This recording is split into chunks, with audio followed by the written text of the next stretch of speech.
Hello नमस्कार, Ambe home science classes में आप सभी का स्वागत है। तो आज मैं आप लोगों के लिए बहुत ही महत्वपूर्ण टॉपिक लेके आई हूँ और ये टॉपिक ऐसा है जिसे आपको पढ़ के बहुत ही मजा आने वाला है। ये हम सबसे जुड़ा हुआ है, हमारी जो आवश्यकताएं हैं यानी हमारी जिंदगी से संबंधित ये टॉपिक है। पहले कक्षा 12 और 11 का जब सिलेबस एक में ही था तो भगनासा उसमें शामिल था, लेकिन जब कक्षा 11 और 12 के पाठ्यक्रम अलग अलग हो गए तो इसको कक्षा 11 में कर दिया गया। लेकिन जो भी टीजीटी पीजीटी अल्टीग्रेड या जो भी एंट्रेंस की तैयारी कर रही हैं उन सब के लिए बहुत ही महत्वपूर्ण टॉपिक है। तो आइए हम लोग देखते हैं कि क्या क्या प्रश्न इसमें पूछा गया है और ये मानवीय आवश्यकता है या भगनासा होता क्या है।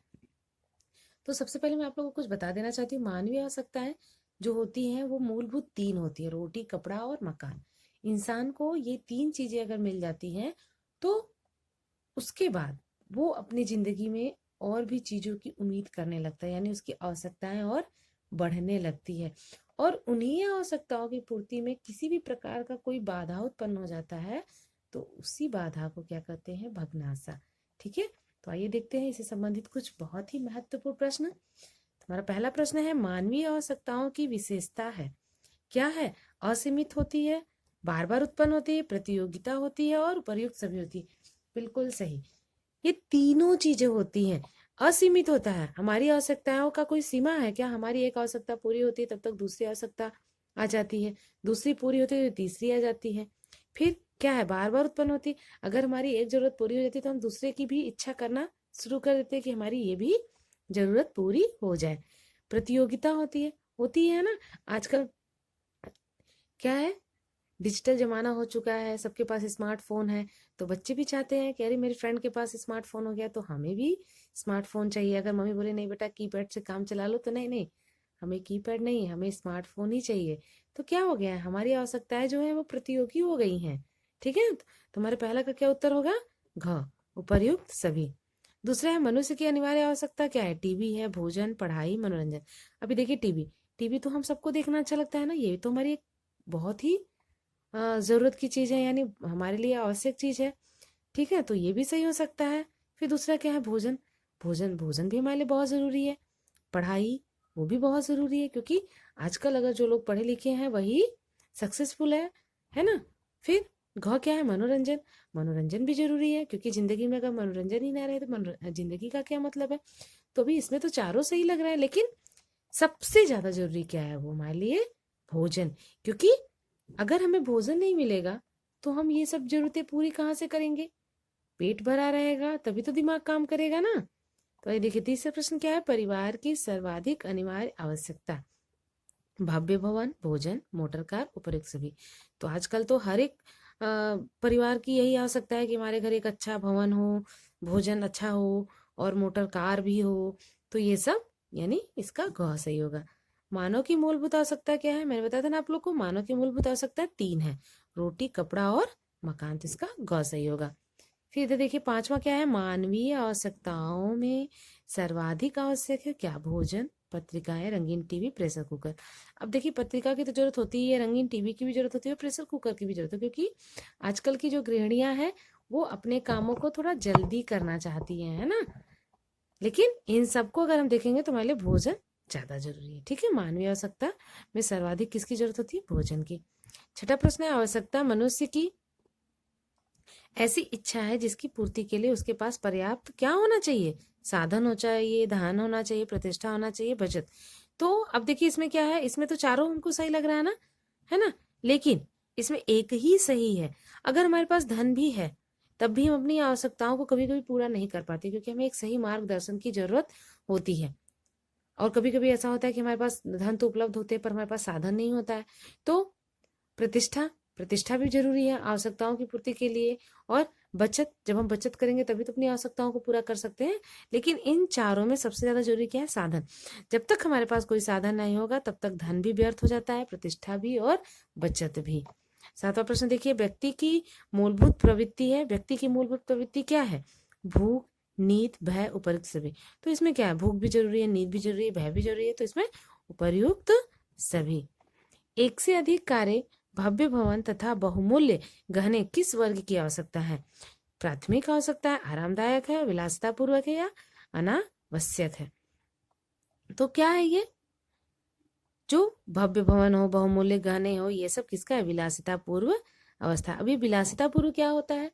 जैसे जो पहले के हमारे राजा महाराजा होते थे, तो वो एक विलासिता पूर्व जिंदगी जीते थे, यानी उनकी जिंदगी में हर प्रकार के रंग होते थे, खुशियां होती थी, वो जो भी इच्छा रखते थे उनकी इच्छाएं पूरी हो जाती थी। प्रजा यानी पूरी राज्य में सबसे अच्छा पहनना खाना किसका होता था? वो राजा का ही होता था। तो ये चीजें जो कि है वो किसकी है? विलासिता पूर्व जीवन की आवश्यकताएं हैं। ठीक है। अब देखिए, मैं कुछ आप लोगों के लिए अति लघु उत्तरी प्रश्न भी है, तो उन्हें भी आप देख लीजिए क्या होता है। ठीक है। तो सबसे पहला प्रश्न क्या है? आवश्यकता की एक सरल और स्पष्ट परिभाषा दीजिए। तो पेंसर ने, बहुत सारे राइटरों ने अपने अपने हिसाब से परिभाषा दी है। तो पेंसर ने एक आसान सी परिभाषा दी है। आवश्यकता व्यक्ति की उस इच्छा को कहते हैं जिसकी पूर्ति के लिए उसके पास पर्याप्त साधन हो और वह उन साधनों को उस इच्छा की पूर्ति हेतु लगाने को तत्पर हो। ठीक है। फिर दूसरा प्रश्न है, मानवीय आवश्यकताएं कौन कौन सी हैं, या मनुष्य की मूलभूत आवश्यकताएं कौन कौन सी हैं? तो मनुष्य की मूलभूत आवश्यकताएं 3 हैं। ठीक है। देखिए, मुख्य मानवीय आवश्यकताएं हैं क्रमशः पर्याप्त तथा संतुलित भोजन, समुचित वस्त्र, समुचित आवास व्यवस्था, बच्चों के लिए शिक्षा व्यवस्था, स्वास्थ्य रक्षा तथा चिकित्सा सुविधा, मनोरंजन की आवश्यकता तथा बच्चों की देखभाल। ये क्या है? हमारी मानवीय आवश्यकताएं हैं। भग्नाशा से क्या ऐसा है? भग्नाशा क्या है? व्यक्ति की आशाओं के भग्न हो जाने के परिणाम स्वरूप उत्पन्न मानसिक स्थिति को भग्नाशा कहते हैं। भग्नाशा के 2 कारण लिखिए, जैसे अधिकांश इच्छाएं एवं आवश्यकताओं का पूर्ण न होना, जीवन में प्रेरणाओं का अभाव होना। अब भग्नाशा क्या होता है? हम अपनी जिंदगी में अपने से ज्यादा, यानी हमारे जो भी आए हैं उनसे ज्यादा जब हम अपनी आवश्यकताओं को बढ़ाने लगते हैं, तो उसको पूर्ण करना हमारे लिए बहुत ही कठिन हो जाता है। इस स्थिति में भी भग्नाशा उत्पन्न हो जाती है। फिर क्या है? जीवन में प्रेरणाओं का अभाव। प्रेरणा की बहुत ज्यादा जरूरत होती है। जैसे मैं आप लोग को ही एग्जाम्पल देना चाहती हूँ। पहले बच्चे पढ़ने जाते थे तो अपने गुरुजनों का बहुत ज्यादा आदर और सम्मान करते थे। गुरुजन जो भी कहते थे बच्चे उन्हें आंख बंद करके सुन लेते थे। लेकिन अभी क्या है? अभी अगर गुरु बच्चे को थोड़ा सा भी डांट दे तो बच्चे एकदम अग्रेसिव हो जाते हैं और उनके अंदर उनके प्रति एक द्वेष की भावना उत्पन्न हो जाती है और उनकी जो प्रेरणाएं होती हैं वो उन्हें गलत चीज दिखाती है। इसलिए बच्चों में आजकल क्या है? प्रेरणा का अभाव हो रहा है। ठीक है। फिर उसके बाद क्या है? निरंतर भग्नाशा की स्थिति का व्यक्ति के व्यक्तित्व पर क्या प्रभाव पड़ता है? तो वही है, अगर व्यक्ति के व्यक्तित्व पर निरंतर भग्नाशा की स्थिति बनी रहती है तो व्यक्ति का क्या हो जाता है? विघटन हो जाता है। छठा है, भग्नाशा की स्थिति से मुक्त होने का सर्वोत्तम उपाय क्या है?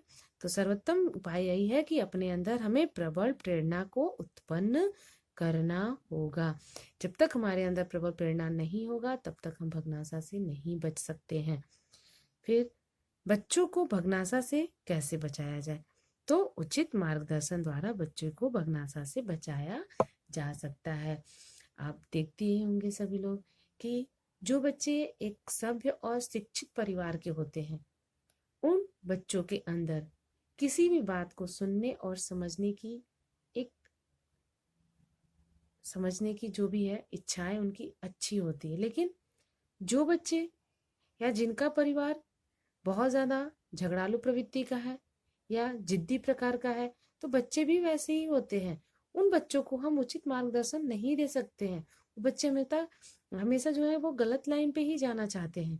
इसलिए बच्चों के अंदर हमें सबसे ज्यादा प्रबल प्रेरणा यानी उनके अंदर एक दृढ़ इच्छा हो और उचित मार्गदर्शन देने से हम भग्नाशा को उत्पन्न होने से रोक सकते हैं। भग्नाशा से संबंधित और भी महत्वपूर्ण प्रश्न मैं आप लोगों को नेक्स्ट वीडियो में लेके आऊंगी, तो वीडियो को ध्यान से देखिएगा और अपने दोस्तों में भी शेयर करिए। धन्यवाद।